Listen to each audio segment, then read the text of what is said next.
namin, season 2 pa lang naglalaro na ako, Pards, ha. Ang dali magpangat. Alam nyo bakit? Di dahil sa nagbago na ngayon, bro. Marami na magaling, marami na rin cancer. Hindi. Nagbago ka.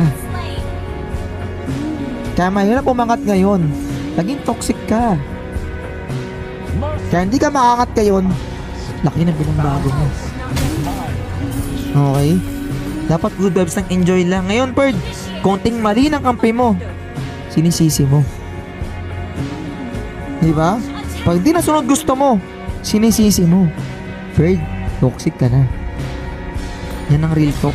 Nagbago ka na. Parehas lang noon tsaka ngayon. Mas madali nga lang manalo pag wala kang pressure. Sinisisi mo kampi mo? Bakit? Nakakatulong ka ba? Pag sinisi mo ba siya, makakatulong ba yun? O mas lalong mape-pressure mo siya?